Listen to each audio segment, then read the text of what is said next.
የተከበራችሁ የፈታ ቤተሰቦች በእያላችሁበት ሰላምታችን ይድረሳችሁ። ከፈታ ዴሊ ዕለተ ዓርብ የረፋድ መረጃ ወደ እናንተ ልናደርስ ተገኝተናል። እንደተለመደው መረጃውን በቅድሚያ በማስተዋወቅ እንጀምር። ኤርትራ ክፉኛ ተበሳጭታለች። አፋጣኝ መግለጫን ማውጣታለች። መግለጫው የመልስ ምትን የያዘ ነው። ስሜ ጠፍቷል፣ መድሎም ተፈጽሞብኛል ይላል። ሙሉ መረጃውን ይዘነዋል። ጠቅላይ ሚኒስትር አብይ አህመድ ለይፋዊ ጉብኝት አዘርባጃን መግባታቸውን የጠቅላይ ሚኒስትር ጽህፈት ቤት አስታውቋል። አዘርባጃንና ኢትዮጵያ በብዙ መልኩ የሚመሳሰሉባቸው ጉዳዮች አሉ። አንደኛው ሁለቱም ሀገራት ወደብ አልባ መሆናቸው ነው። አዘርባጃንም ሆነች ኢትዮጵያ በድንበር ይገባኛል ጥያቄ ከጎረቤቶቻቸው ጋር ተዋግተዋል። አዘርባጃን ከአርሜኒያ ጋር፣ ኢትዮጵያ ደግሞ ከኤርትራ ጋር በድንበር ይገባኛል ጥያቄ በከባድ ጦርነት ውስጥ አልፈዋል። አዘርባጃን ከኤርትራ ጋር ውዝግብ ውስጥ ያለች ሀገር መሆኗንም አክለን ሁሉንም መረጃዎች ዘርዘር አድርገን ይዘናቸዋል። የአማራና ትግራይ ክልሎች ይገባኛል ጥያቄ በሚያነሱባቸው ግዛቶች የተላለፈውን ውሳኔ በተመለከተ ምክር ቤቱ ጥብቅ ማስጠንቀቂያ የያዘ መልእክት ሰዷል። ጉዳዩ ፍርድ ቤት አይደለም በሚል ተቃውሞም ተሰምቶበታል። ይዘነዋል።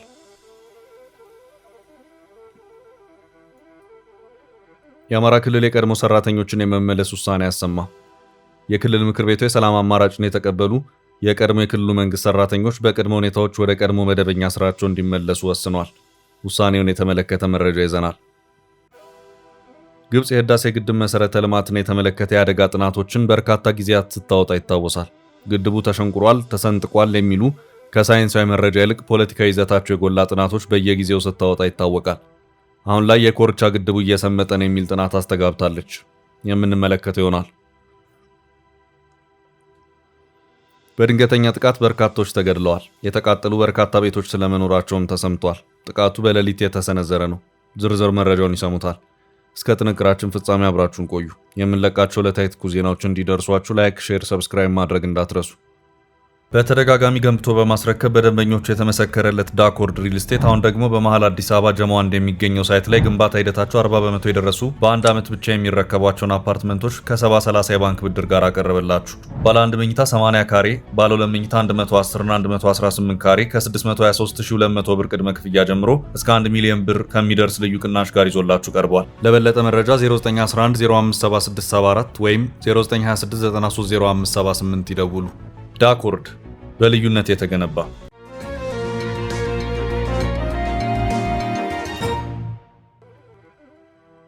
ኤርትራ አፋጣኝ መግለጫ ወጣች። ኤርትራ ክፉኛ ተበሳጭታለች። ከዚሁ ጋር በተያያዘም አንድ አፋጣኝ መግለጫን አውጥታለች። መግለጫው እንዲወጣ የተደረገው በአሜሪካ የኤርትራ ኤምባሲ በኩል ሲሆን የኤርትራ ማስታወቂያ ሚኒስቴር ድረገጽና የኤክስ ገጽም ይህንኑ የቁጣ መግለጫ አስተናግደውታል።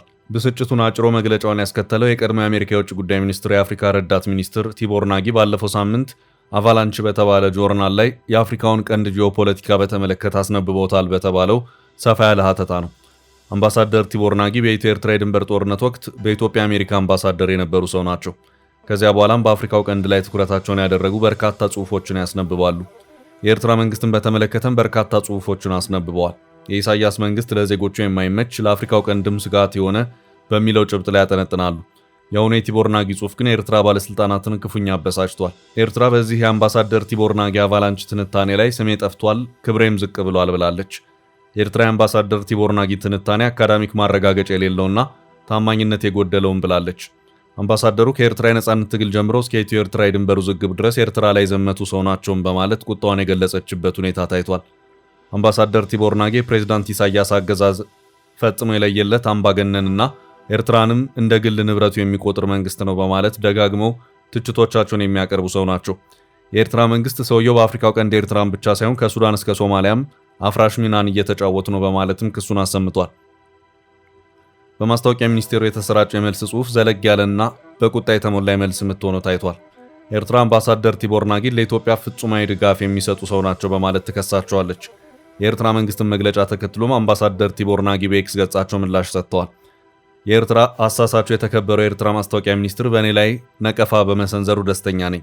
ሀቅ በመሆኑ ስላገዛዙ ጭካኔ፣ የኢኮኖሚ ብቃት ማነስ ወይም የዴሞክራሲ ጦት ያለኝን ወጥነት ያለው መልእክት ሊክድ አይችልም ሲሉ ምላሻቸውን ሰጥተዋል።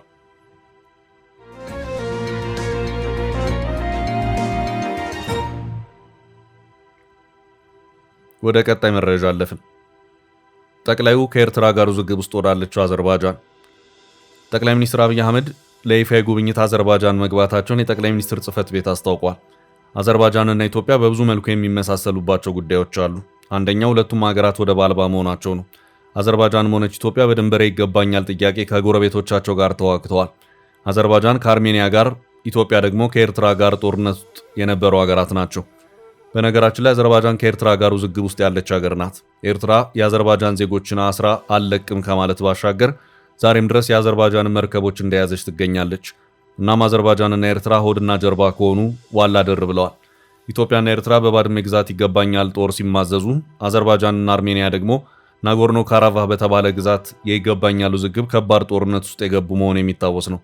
አዘርባጃን በምስራቅ አውሮፓና በምዕራብ እስያ መካከል የምትገኝ ሀገር ናት።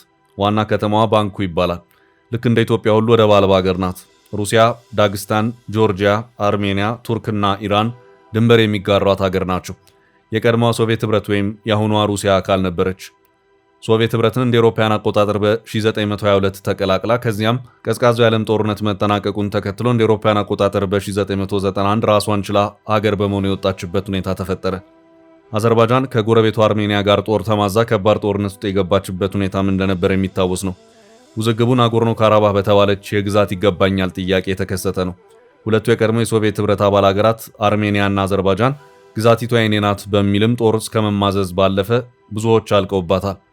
ከበርካታ ዓመታት ውዝግብ በኋላ እንደ አውሮፓውያን አቆጣጠር በ2020 አዘርባጃን ከባድ ጦርነትን በአርሜኒያ ላይ ከፍታ በ44 ቀናት ውጊያ ውስጥ ሰፊ ሊባል የሚችልን የአርሜኒያን ግዛት የተቆጣጠረችበት ሁኔታም የተፈጠረ መሆኑን የቀደሙ ዘገባዎች ያመለክታሉ። አዘርባጃን ከቀድሞ ሶቪየት ህብረት ጋር ከነበራት ታሪክ ጋር በተያያዘም በመከላከያ ኢንዱስትሪዋ ላይ በሰፊው እየሰራች ያለች ሀገር ናት።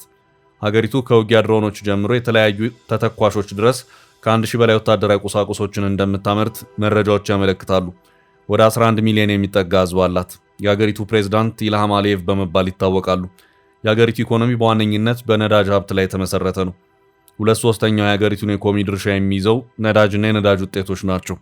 ከኤክስፖርት ገቢ አንጻር ከታየ ነዳጁ ዘርፍ 90 በመቶውን ይይዛል። ከነዳጅ ሀብት ጋር በተያያዘ ሙስና ስር የሰደደ መሆኑን መረጃዎች ያሳያሉ። በነዳጅ ላይ የተንጠለጠለውን ኢኮኖሚ በተወሰነ የኢንዱስትሪ ድርሻ ለመተካትም የሀገሪቱ መንግስት ጥረቶችን ሲያደርግ ቆይቷል። ከነፍስ ወከፍ ገቢ አንጻር የሀገሪቱ ዜጎች አፐር ሚድል ኢንከም የሚባለው ወይም ከፍተኛ መካከለኛ ገቢ ካላቸው ውስጥ የሚመደቡ ናቸው። በነገራችን ላይ አዘርባጃን ከኤርትራ ጋር ለወራት በቆየ ከባድ ውዝግብ ውስጥ ገብታ የነበረ መሆኑ የሚታወስ ነው። በሁለቱ ሀገራት መካከል ውዝግቡ የተነሳው ኤርትራ በቀይ ባህር የሚያልፉ የአዘርባጃን መርከበኞችን ይዛ ካሰረች በኋላ አለቅም በማለቷ ነው።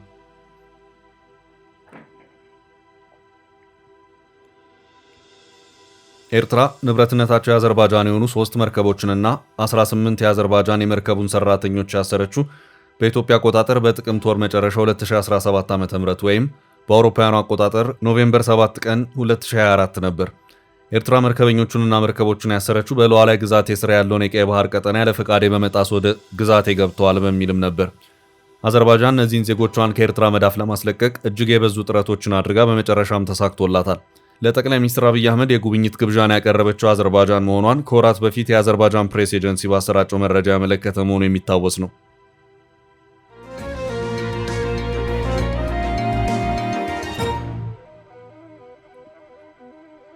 ወደ ቀጣይ መረጃ ስናልፍ ግዛታችን ለድርድር አይቀርብም ምክር ቤቱ። የአማራና ትግራይ ክልሎች ይገባኛል ጥያቄ በሚያነሱባቸው ግዛቶች የተላለፈውን ውሳኔ በተመለከተ ምክር ቤቱ ጥብቅ ማስጠንቀቂያ ያዘለ መልእክት ተሰዷል።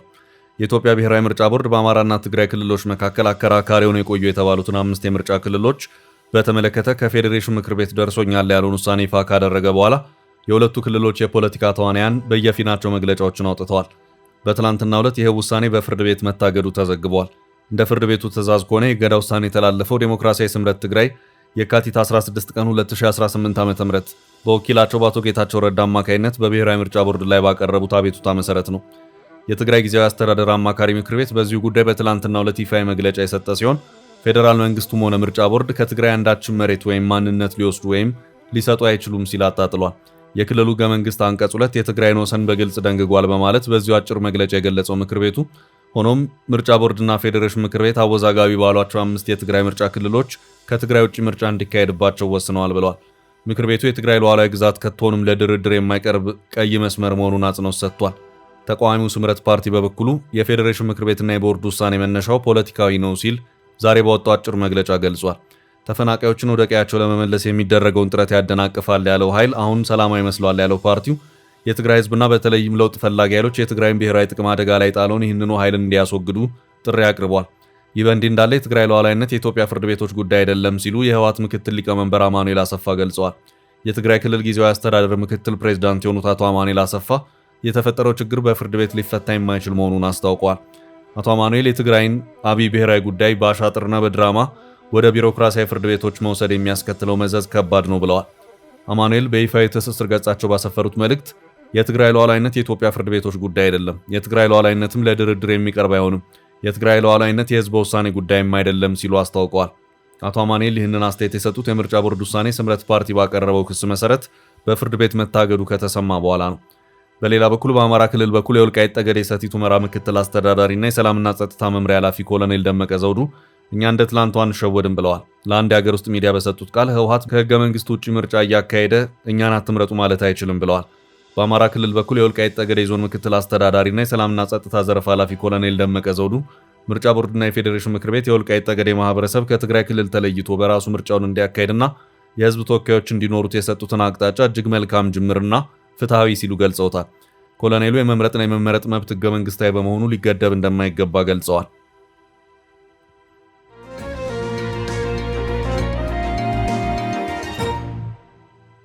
ወደ ቀጣይ መረጃ አለፍን። የአማራ ክልል የቀድሞ ሰራተኞችን የመመለስ ውሳኔ። የአማራ ክልል ምክር ቤት የሰላም አማራጭን የተቀበሉ የቀድሞ የክልሉ መንግስት ሰራተኞች ወደ ቀድሞ መደበኛ ስራቸው እንዲመለሱ መወሰኑ ተሰማ።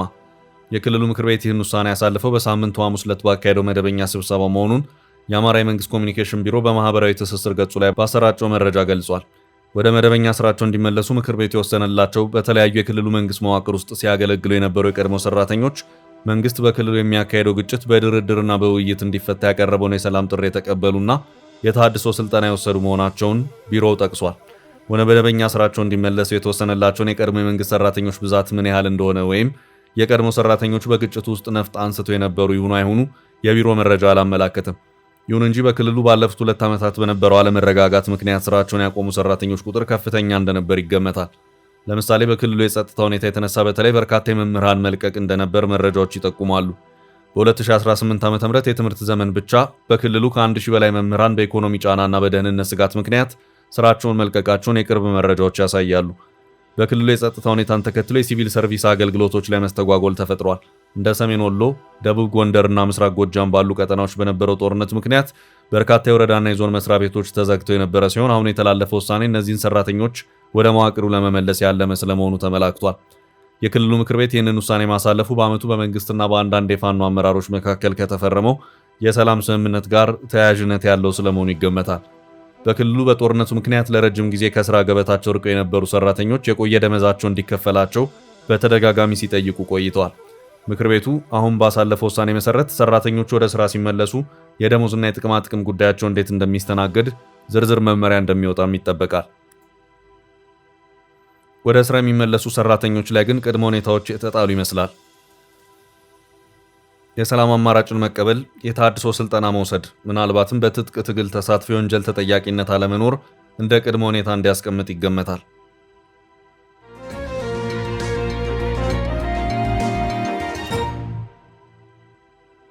በቀጣይ መረጃ ግድቡ እየሰመጠ ነው። ግብጽ ግድቡ ላይ ያነጣጠረው ሌላኛው የግብጽ የአደጋ ጥናት። ግብጽ የህዳሴ ግድብ መሰረተ ልማትን የተመለከተ የአደጋ ጥናቶችን በርካታ ጊዜያት ስታወጣ ይታወሳል። ግድቡ ተሸንቁሯል፣ ተሰንጥቋል የሚሉ ከሳይንሳዊ መረጃ ይልቅ ፖለቲካዊ ይዘታቸው የጎላ ጥናቶች በየጊዜው ስታወጣ ይታወቃል። አሁን ላይ ህዳሴ ግድብ ሁለተኛው መሰረተ ልማት በሆነው የኮርቻ ግድብን የተመለከተ ጥናት አውጥቷል። የኮርቻ ግድቡ እየሰመጠ ነው ስትል ነው ያስተጋባችሁ። ግብጽ የኢትዮጵያን ታላቁ የህዳሴ ግድብ በተመለከተ ራሱን የቻለና ያልተቋረጠ የፕሮፓጋንዳ ዘመቻ ላይ ከተጠመደች ዓመታት ተቆጥረዋል። በምሁራን ትንታኔ ስም ቀርበው ለሚዲያ ፍጆታ የሚውሉ በርካታ ያልተረጋገጡ የግብጽ ጥናቶች አሉ። የግብጽ ምሁራን ስለ ህዳሴው ግድብ ጉዳይ የሚናገሩት አንዳቸውም በአካል ተገኝተው ሙያዊ ጥናቶችን ሳያደርጉ ነው። ሁልጊዜም የሚሉት በሳተላይት የተደገፈ ጥናት ነው የሚል ነው። አሁን ደግሞ ከሰሞኑ አጠኑ የተባሉት የግብፃዊ አሜሪካዊ ዶክተር ሄሻም ኤል አስካሪ ሲሆኑ አጥኚው ግድቡን በተመለከተ አስገዳጅ የመረጃ ልውውጥ ስምምነት እንዲኖር ቅስቀሳ ከሚያደርጉ ግብፃውያን መካከል ናቸው። የግድቡ የኮርቻ ግድብ 5 ኪሎ ሜትር የሚረዝም ሲሆን የግድቡ ሁለተኛ መሰረተ ልማት ነው። የግድቡን ውሃ በሁለተኛ ደረጃ ገድቡ የያዘው የረጅም ግንብ እየሰመጠ ነው ሲሉ አጥኚው ገልጸዋል። እንደ አጠቃላይ ግድቡ ነገ ይደረመሳል ባይባልም የኮርቻ ግድቡ ለተፋሰስ ሀገራቱ የአደጋ ስጋት የደቀኑ ግድፈቶች አሉበት ነው ያሉት። የኮርቻ ግድቡ በ40 ሚሊ ሜትሮች ሰምጦ መገኘቱን ነው አጥኚው ያብራሩት። ይህ ብቻውን ችግር ባይሆኑም ከጠቅላላ ግድቡ የተወሰነ ክፍል ብቻ በመጠኑ ተለይቶ መንቀሳቀሱ በግድቡ ላይ መሰንጠቅ አደጋ ያስከትላል ሲሉም ገልጸዋል።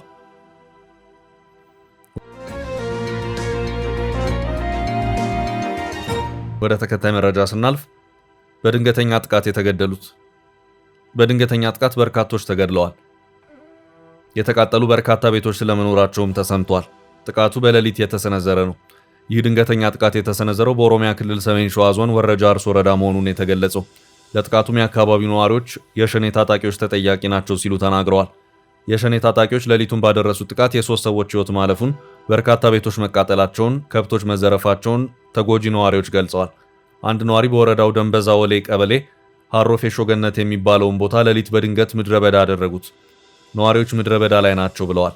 ጥቃቱ የተፈጸመው አሽከርካሪዎችና ተሳፋሪዎች ከሚታገቱበት ጎሃ ጽዮን በቅርብ ርቀት መሆኑን ገልጸው ነዋሪዎቹ አስቸኳይ ትኩረት እንደሚሹ ጠቁመዋል።